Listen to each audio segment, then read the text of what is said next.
Radio check, anybody copy? Uvlami. Hello, everyone. I'm Alethea Arnaquq-Baril, and this is episode 15, Decolonizing Beauty Standards on Paninnguaq.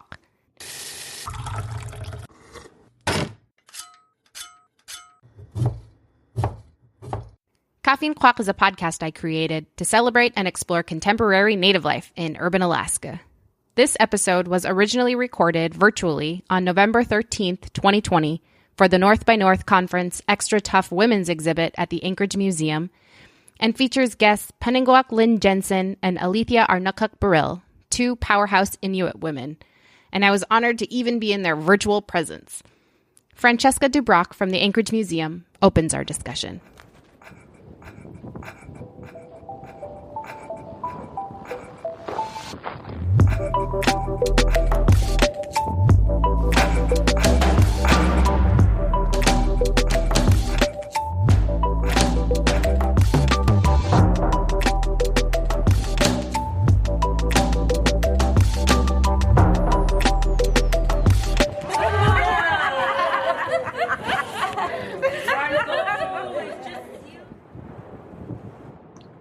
Hello, everyone. Thank you for joining us this afternoon.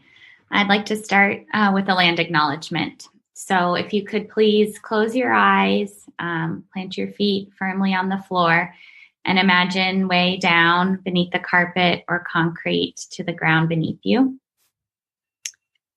And just take a moment to give thanks for the ground that is holding you up. In Anchorage, this is the land of the Eklutna-Dena'ina. Past, present, and future generations of Indigenous peoples are the stewards and rightful owners of this land that we call home. So my name is Francesca Dubrock, and I serve here at the Anchorage Museum as the chief curator. Last Friday, we opened Extra Tough Women of the North, which is an exhibition that celebrates the visions and voices of women throughout the circumpolar North. We are so pleased to have Alethea Arnaquq-Baril here with us this afternoon to moderate a discussion about decolonizing beauty standards. Glenn is joined by Paninnguaq Lind-Jensen and Alethea Arnaquq-Baril. Paninnguaq created the viral Pass the Brush video that we have featured in the Extra Tough exhibition. In the video, women affirm Inuit and Inupiat beauty through regalia and traditional tattoos. So I encourage all of you to come in who are in Anchorage to see the show and the video, and everyone can actually, I'll drop it in the chat so people can watch it after the talk if they have not seen it.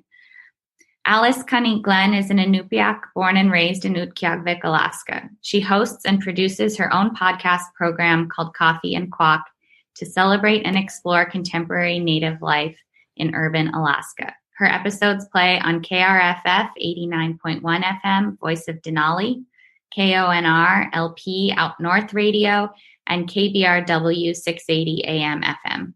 And her work has been featured in Alaska Magazine, Anchorage Daily News, the Alaska Humanities Forum Magazine, CBC Unreserved Radio, and more. She currently serves on the board of Alaska Native Media Group and is one of 3 founders of Native Time, a collaborative media platform that highlights the real Alaskan experience through multimedia productions. So thanks for being here. And with that, I will turn it over to Alice. Yay! Thank you, Paninnguaq, Fran, for that introduction. And thank you to the Anchorage Museum for virtually hosting this discussion about decolonizing beauty standards. Uvangakanik, Utqiagvik Miuhurunga. My name is Alethea Arnaquq-Baril. I was born and raised in Utqiagvik, formerly known as Barrow. I now work full-time on my podcast titled Paninnguaq, a podcast to celebrate and explore contemporary Native life in urban Alaska. Angayokakak Richard Liu, Arlene Liu Glenn. My parents are Richard Savik and Arlene Ekelyn Glenn from Barrow. And I'm so thankful to be able to host this discussion. I am so excited to introduce our panel speakers here today. And so I just want to thank you express gratitude and thank you to the Anchorage Museum for giving us space to have this conversation. So with that, I would like to introduce our panel speakers, and hopefully we'll get new talk on here soon. So our panel speakers are Alethea Arnaquq-Baril and Paninnguaq Lind. I would just like to ask you both to introduce yourselves in whichever way you see fit. Please introduce yourselves to our listeners here today. Paninnguaq Lind-Jensen, nomingana kuyataan kerasnunane kuyataningana garuarlungamang nomononikurunga ta ukukingelle nome nayaqarnikuullinga.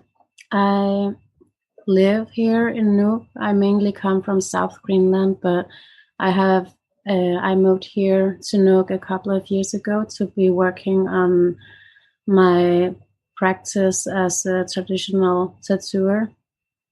Panaqarpunga qurine okiuri ulluinnarnillu aqumeetiriarner ingerlallu. I have a daughter. She's 10 years old, and my daily life mainly contains by being a mother and doing my work with freelance artist work and tattooing.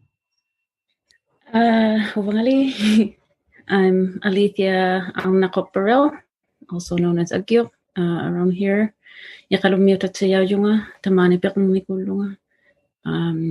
from Iqaluit in Nunavut in the Canadian Arctic, and I'm born and raised here. My family's from here. And I'm a filmmaker. That's what I've been doing for the last 17 years. Yeah. Wow. Yes, thank you. And one of my films was a documentary called Dumneet about traditional tattoos. Yeah. Cool. Well, thank you both for joining me and the Anchorage Museum here today to have this conversation about beauty standards. It's something that I've been thinking about for a while now. I just received my traditional tattoos not too long ago, maybe almost 2 years ago. And my first episode on Coffee and Pop was about traditional Inuit tattoos, and I had seen your film, Alethea, and I was just, it felt so good to connect with another person. It was like very visceral, the way that you presented your film, because we were following along in your journey to that experience of, in all its complexities of receiving Inuit tattoos. And so I wanted to personally thank you, because I was very inspired, and that's kind of what started my podcast, is just having these deeper conversations of what it means to be Inupiaq, what it means to be Inuit today, and how do we interact with those values and those ideas of tradition, but also expressing and living it here today. So thank you both again for taking time today. So I wanted to kind of start our conversation, this whole idea about decolonizing beauty standards. As a young Inupiaq millennial, I still feel like I'm just getting to know what it means, to be beautiful and to deconstruct what it means.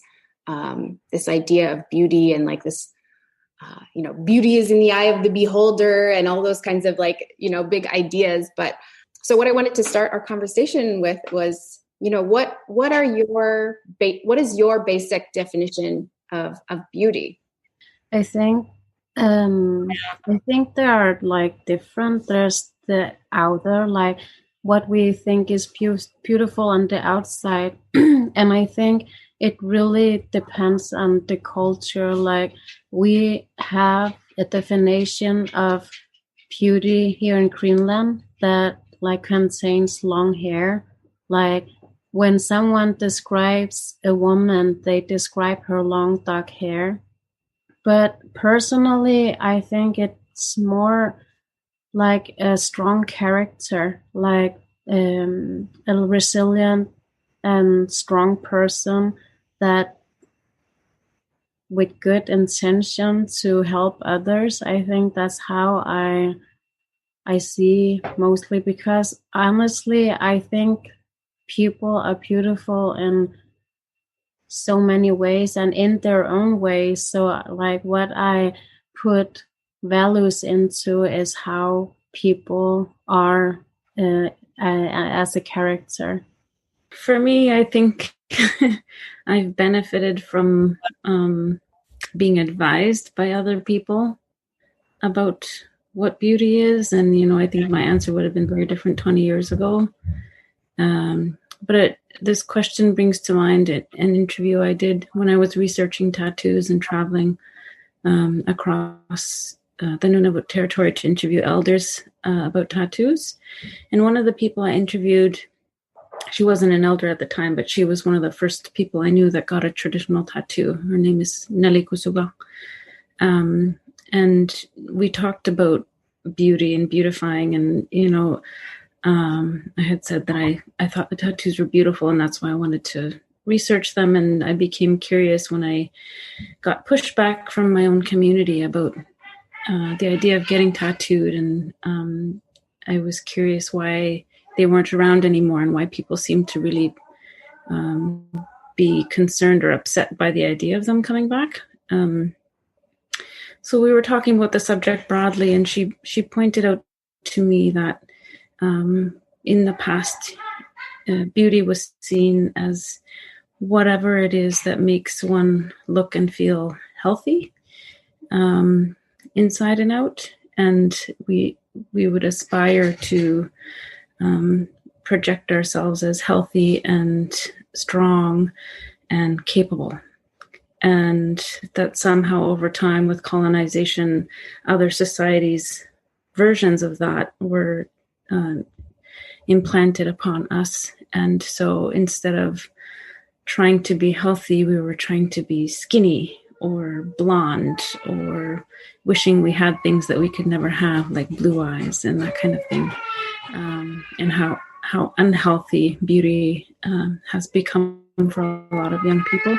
And that really that conversation blew my mind. It's stayed with me ever since. And I think of it often because when you grow up being affected by Western television and media, you can't help but absorb some of the principles and attitudes of Western society. And, I think a lot of young Inuit grow up with self-hate and are self-deprecating about their own beauty and are trying to aspire to something that is not only impossible, but not healthy.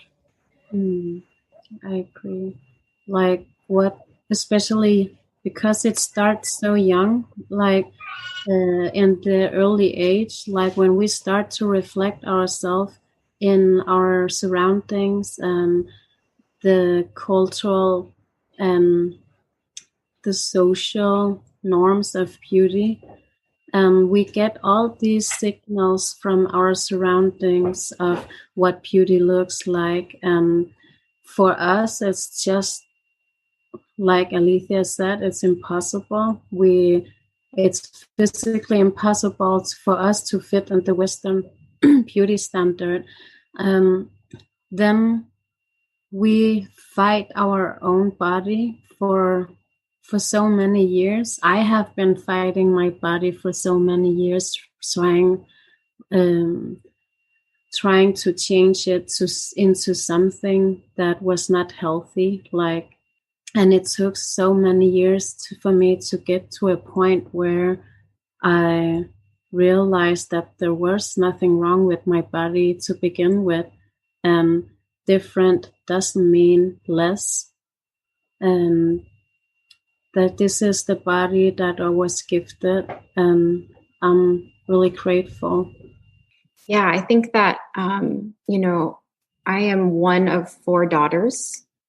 So, growing up with so much, like I call it big auntie energy, where my sisters they're just like my inspiration. You know what I mean? Everything that I do, I always think about bringing my full self and taking my sisters with me, and when I was reflecting on this idea of beauty and being Inuit, we think about how our own experiences in the world